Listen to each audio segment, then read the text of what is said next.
Le Parc d'Olin vous présente le Week-end sportif. Le week-end sportif sur Grand Lille TV avec Guillaume Van der Schaag, le rédacteur en chef de Sprint Magazine. Bonjour Guillaume. Bonjour Adrien. Et en ce vendredi, bien sûr, le football, la Ligue 1 et le LOSC. Réaction impérative pour les Dogs. Ouais, complètement. Tout le monde va voir ce match avec beaucoup d'inquiétude. Une chose est sûre, le LOSC aura fort à faire dimanche à 15h à Saint-Etienne. Le LOSC y joue à dimanche puisqu'il a déjà joué mardi, 2 matchs dans la même semaine. Attention, d'autant que les Stéphanois sont toujours invaincus à domicile cette saison. Donc, et puis le LOSC aura aussi fort à faire parce qu'après 3 défaites consécutives, on le rappelle, Monaco, puis Lorient, puis Toulouse, eh bien, les Lillois ont l'obligation ultime de réagir. Frédéric Antonetti, à l'issue du match face à Toulouse, a lui-même employé le terme de crise à propos de ses joueurs, et puis s'incliner à Geoffroy Guichard ce week-end enfoncerait encore davantage son équipe. Une défaite dimanche, eh bien ça voudrait dire que ce serait le pire début de saison, en regardant un peu dans les statistiques passées, ce serait le pire début de saison du LOSC depuis une dizaine d'années. Imaginez un peu, 4 points pris sur 21 possibles. Ouais, c'est pas terrible. C'est même catastrophique. Alors attention, il y a un bémol, il faut reconnaître l'implication des Dogs mardi face à Toulouse, la volonté de bien faire. Néanmoins, les approximations techniques et puis le manque de réalisme posent sérieusement question. Est-ce que ça va être une saison galère ? Hier, chez nos confrères de l'équipe 21, il y avait même certains chroniqueurs qui évoquaient une probable relégation, tant le niveau de jeu du LOSC n'y était pas. Alors, je n'y crois pas. Je pense qu'il va y avoir un réveil, il va y avoir un déclic. Ce serait bien si ça pouvait arriver dès ce week-end. Ne serait-ce que prendre un point à Geoffroy Guichard, ce serait déjà une bonne nouvelle. Ça permettrait un peu aux Lillois de se rassurer pour enchaîner ensuite à domicile. Une victoire, ce serait super, mais alors une défaite, et ce serait vraiment plus que la crise. En Ligue 2, ça y est, c'est le derby ce week-end. Eh oui, le derby très attendu, ça devrait être soir des grands matchs à Valenciennes, au stade du Hainaut. C'est un derby attendu qui va donc voir les 100 et or qui viennent de se rassurer grâce à une victoire face à Orléans 4-2 lors de la dernière journée.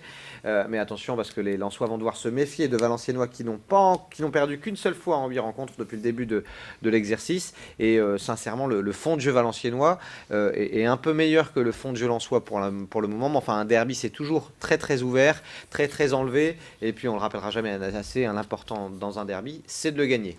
Allez, on enchaîne avec l'athlétisme, les courses hors stade. Et du côté de Lambersart ce week-end. D'abord, un petit coup de chapeau à une municipalité qui, malgré les obligations de sécurisation, notamment avec la préfecture, a voulu coûte que coûte maintenir son événement. C'est les foulées lambersartoises, menacées d'annulation plusieurs fois. Finalement, elles ont décidé d'annuler le semi-marathon, mais de maintenir le 5 et le 10 km. Le 10 km, d'ailleurs, où ils refusent déjà du monde.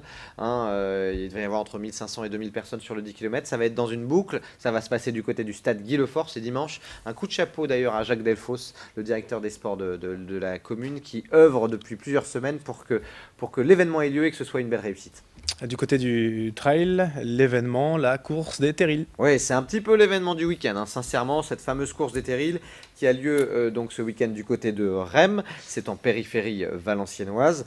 Alors d'abord, les amateurs de preuves nocturnes vont pouvoir s'essayer à l'épreuve des allumés, c'est samedi soir avec 2 terrils à franchir dans la soirée, et puis les puristes attendront le lendemain avec d'abord la familiale, ça c'est 3 km, c'est accessible à tout le monde, la furtive, 9 km, il y aura aussi l'authentique et la sauvage, respectivement longue de 16 et 25 km, alors ça a l'air de rien comme ça, 16 et 25 km, mais alors quand on a des terrils à grimper qui sont comme ça, c'est vraiment très fatigant, même les meilleurs par moment sur certaines portions sont limite à 4 pattes, tellement c'est raide, donc c'est pas facile du tout. Les curieux qui ont envie de découvrir tout simplement, il restera la rando des terrils qui se fait elle en marchant et qui est longue de 10 km. Dans un esprit beaucoup plus festif, là c'est pour courir à la cool entre amis, la Holy Run à Sizouin. Ouais, c'est carrément le délire, là on va se faire asperger de peinture, c'est à Sizouin, c'est la Holy Run, c'est ce dimanche à partir de 10h. Là, pour le coup, il reste la possibilité de s'inscrire. Ça coûte, je crois, donc il y a un 5 et un 10 km. Ça doit être une vingtaine d'euros sur le 5 km et un peu plus cher sur le 10. On attend entre 1500 et 2000 participants. Et l'organisateur n'est autre que Franck Viandier, l'organisateur bien connu du Trail Côte d'Opale à 800. Donc, ça devrait tenir la route et être assez fun. Qui multiplie les courses effectivement dans la région, qui prévoit même un trail nocturne à Boulogne-sur-Mer en décembre. On en reparlera certainement ce week-end. Et du côté de Fourmies en cyclisme. Oui, alors là, c'est un événement que les gens connaissent assez peu, mais qui va fêter sa 50e édition. C'est le Grand Prix pédestre de Fourmies. Donc, bon anniversaire à eux. Il faut aussi noter les galopades lilléroises. Forcément, c'est du côté de Lillers et c'est aussi pour ce week-end. Oui, c'est pas du cyclisme. C'est encore. Pas du tout. C'est pas le Grand Prix de j'ai Lillers. confondu avec le Grand Prix de Fourmies en fait en cyclisme, mais c'est pas pareil.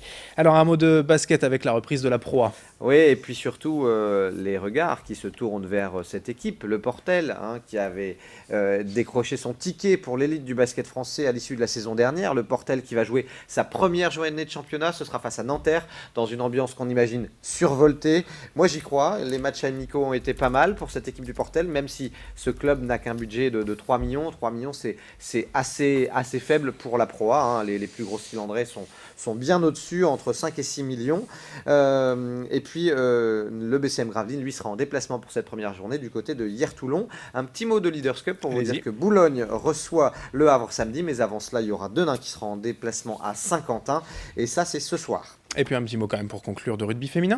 Oui, attention, gros match pour les filles du LMRCV qui sont en déplacement face à leur plus grand rival, à l'équipe de Montpellier. Et ça se joue dimanche. On leur souhaite de jouer la partition du succès aux joueuses du LMRCV. Mais oui, aux championnes de France, bien sûr, les Villeneuvoises, les putains de nanas. Merci Guillaume pour toutes ces infos et bon week-end à lundi. Attention par contre Adrien, une petite surprise lundi matin. Je vais peut-être venir vous voir ici à Grand Lille TV avec 2 pointures, en tous les cas au moins une. Il y aura peut-être ici sur le plateau un médaillé des Jeux Olympiques de Rio. Voilà, médaillé régional sur le plateau, on verra. Belle médaille, on se réserve la surprise pour connaître la couleur. À lundi Guillaume, bon week-end. Merci de votre fidélité sur Grand Lille TV. L'info continue dans un instant.